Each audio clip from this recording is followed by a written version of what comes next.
Custplace, société éditrice d'une plateforme SaaS de gestion des avis de l'e-réputation et de l'expérience client, a mené fin 2023 une étude sur le discours de marque qui nous a interpellés. J'ai interviewé Nicolas Marette, fondateur de cette société, qui nous a éclairé sur les résultats de cette étude, qui démontre que les marketeurs devraient davantage s'adresser à leurs clients que parler d'eux-mêmes. Sans nier toutefois l'importance de ces discours de marque sur les valeurs, les engagements et les identités. Des interviews, des chiffres, des faits, des études. Pas de blabla, ce sont les podcasts de Visionary Marketing disponibles sur toutes les bonnes chaînes de balado-diffusion.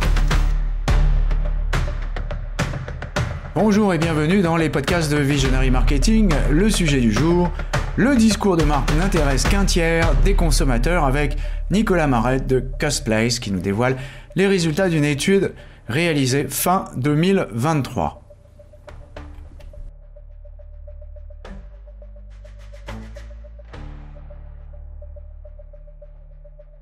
Et je suis avec Nicolas Marette. Bonjour Nicolas, vous êtes le fondateur de Custplace. Custplace est une plateforme SaaS de gestion des avis de l'e-réputation et de l'expérience client. Et vous avez mené une étude récemment qui est tombée sur nos téléscripteurs qui nous a interpellés sur les discours de marque. Et je lis le titre de votre communiqué de presse. D'ailleurs, c'est le discours de marque n'influence qu'à 36% le choix des internautes. Alors, j'ai pensé qu'on pourrait effectivement discuter de cette étude entre nous. Alors déjà, peut-être, est-ce que vous pouvez nous resituer la méthodologie que vous avez utilisée pour cette étude ? Oui, bonjour Yann. En effet, on se pose la question depuis pas mal de temps maintenant de l'impact des discours de marque et nos clients nous le demandent. Donc, on a sur 1 million de requêtes regardé dans Google ce qui était le plus tapé autour des marques. Donc, on l'a sectorisé pour que ça ait plus d'impact et on se rend compte que d'un secteur à l'autre, on va peut-être y venir, il y a évidemment des recherches très différentes. Donc, on a regardé toutes les grandes marques, les leaders de chacun de ces 10 secteurs qu'on a étudiés pour comprendre finalement qu'est-ce qui était le plus recherché et venir peut-être à l'encontre de ce qu'on imagine aujourd'hui, ce qui nous a interpellés sur le discours de marque et qui a beaucoup moins d'impact qu'on peut l'imaginer ou beaucoup moins d'impact depuis certaines années. Petite question technique et de curiosité, comment vous faites pour aller récupérer 1 million de requêtes chez Google ? Ça ne doit pas être facile d'aller chercher ça. Alors on a des robots, en fait on simule des requêtes comme au même titre que Google a un robot qui va aller chercher ça. On utilise des outils, il y a SEMrush, qui est un outil connu américain qui va vous donner toutes ces requêtes-là. Donc en fait il y a des outils qui nous permettent de faire ça et c'est plutôt l'orientation, nos réflexions marketing qui vont nous donner un petit peu la tendance. Très bien, donc récupérer ces requêtes par SEMrush, 1 million. Et voilà, alors qu'est-ce que ça vous dit sur ce discours de marque ? Alors on peut peut-être déjà décrire ce qu'on entend par discours de marque. Alors nous, donc Custplace, vous l'avez introduit, on est spécialiste de l'e-réputation et des avis clients. On est une plateforme d'évaluation, les marques sont notées sur notre plateforme et on accompagne des grands groupes, des grands réseaux sur leur gestion d'images de marque. Donc, ce qu'on entend par image de marque, c'est toutes les requêtes autour d'une marque. Si on prend un produit de grande consommation, un opticien, un acteur de l'habitat, et on va chercher toutes les requêtes autour de cette marque-là, savoir ce que les internautes recherchent. Donc, c'est typiquement avis plus le nom de la marque, avis consommateur, avis client. Donc, c'est ça qui ressort dans ce qu'on appelle le discours de marque. Et on a dégagé on va peut-être rentrer plus dans le détail, mais 2 grandes tendances. C'est quand on recherche des informations autour d'une marque, en fonction des secteurs, on va aller sans doute beaucoup plus autour de ses produits ou de ses services. Oui. C'est un peu la même chose. Ou de ses points de vente, donc d'aller directement des informations sur chacun des magasins. Et la tendance que nous, on suit depuis plusieurs années, c'est la tendance de la marque employeur, donc les avis des salariés qui émergent de plus en plus. Et j'invite chaque auditeur à faire des requêtes. Vous faites une requête autour d'une marque, vous tapez avis, et puis ce qui remonte de plus en plus sont les avis des salariés. Il suffit de voir les résultats d'ailleurs de requêtes. Quand on tape ces avis-là, on voit remonter notamment 2 grandes plateformes de sites d'annonces d'emploi qui sont de plus en plus présentes. Et c'est pas un hasard, hein, si Google les remonte, c'est que c'est lié de plus en plus aux requêtes alors pas des consommateurs, aux requêtes des internautes au sens large, et peut-être les requêtes des candidats. C'est-à-dire qu'il y a une démarche de plus en plus forte des candidats à aller chercher des avis, au même titre qu'il y a 10 ans, on cherchait des avis autour de son restaurant ou de ses produits et services, c'est pas nouveau. Visiblement, les internautes le font de plus en plus autour des salariés. Oui, alors donc vous donnez des chiffres d'ailleurs, à peu près 21%, enfin à peu près 20% sur les conditions de travail, à peu près 20% sur le produit et les services, et à peu près 20% sur les points de vente. Alors si on voulait nuancer et chercher la petite bête, on pourrait dire quand même que le discours de marque, finalement, représente 36%, ce qui est quand même pas si mauvais que ça. Alors oui, c'est une façon de voir, mais je pense que n'importe quel responsable marketing d'une grande marque, on parle plutôt de marque de grande consommation qui s'adresse au grand public, a sans doute en tête, et même vous, si vous avez été interpellé par le communiqué de presse, on s'attendait sans doute beaucoup plus à des taux comme 50, 60%. Là, 36, on est quasiment dans un tiers. Donc ça veut dire que derrière les deux autres tiers, si on grossit le trait, on découvre qu'il y a des requêtes beaucoup autour de ce que j'évoquais, les produits, services. Donc ça, c'est le premier grand enseignement. Donc ça reste quand même très faible par rapport à ce qu'on peut imaginer. Et le deuxième, il faut nuancer, mais en tout cas, ce qu'on a voulu faire de différent, c'est de le sectoriser. Et là, on se rend compte que d'un secteur à l'autre, ces comportements sont évidemment très différents. Alors, ce qui est intéressant, voilà, justement, c'est de regarder ces différents secteurs. Et ce que vous nous dites, et que vous nous apprenez, c'est que dans les secteurs de l'hôtellerie, de la restauration et de la grande consommation aussi, l'intérêt des consommateurs pour le discours de marque est encore plus limité, 18% au lieu des 36%. Comment vous expliquez ça ? C'est assez logique au final. C'est plutôt le taux qui est assez étonnant parce qu'il est par le fait qu'il soit très faible.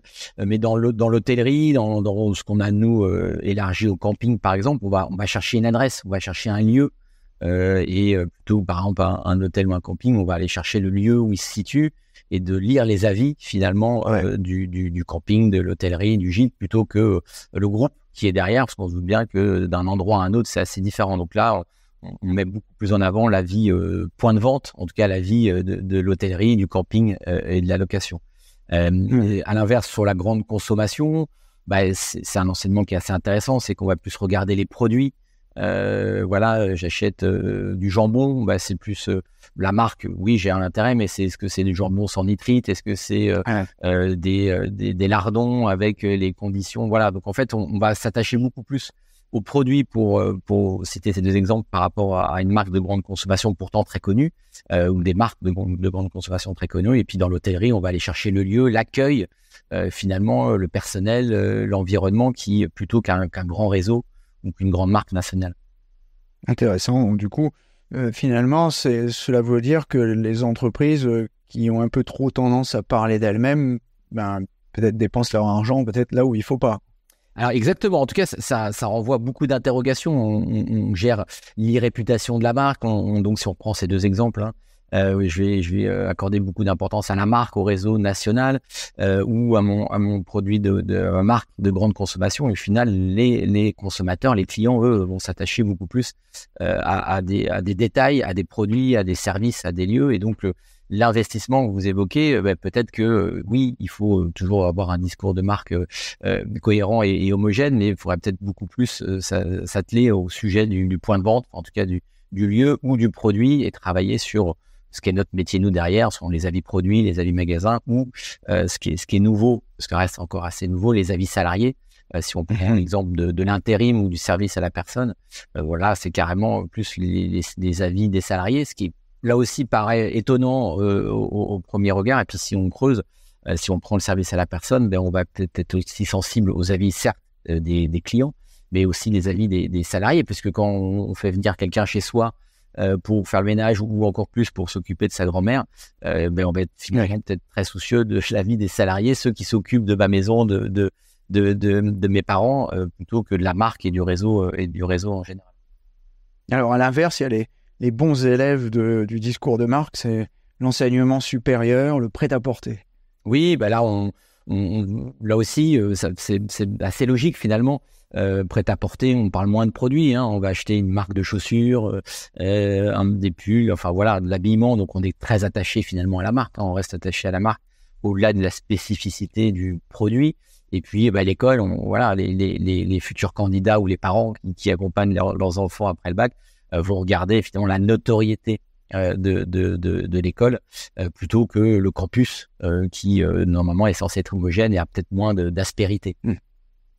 Alors, on va peut-être faire un zoom sur le sujet qui nous intéresse ici, c'est la vie des salariés, parce que finalement, c'est ça un peu l'enseignement dans cette étude, on parle toujours des avis des clients, mais on parle moins des avis des salariés. Alors vous avez la double vue, puisque vous faites les deux, vous avez même une plateforme qui s'appelle avissalariés.com, qui permet de récolter ces avis salariés. Alors, est-ce qu'il y en a un qui prend le pas sur l'autre? Est-ce que c'est selon les secteurs? Quelle est l'importance de ces avis salariés et que devrait faire une marque vis-à-vis d'eux?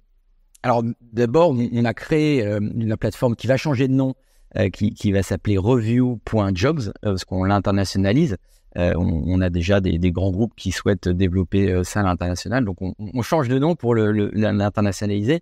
Et on n'a pas, c'est pas une étude qui justifie le lancement, c'est qu'on constate ça, l'étude que vous évoquez, sur laquelle on discute aujourd'hui, elle est liée à ce qu'on a identifié, c'est-à-dire la montée en puissance des requêtes autour des avis salariés.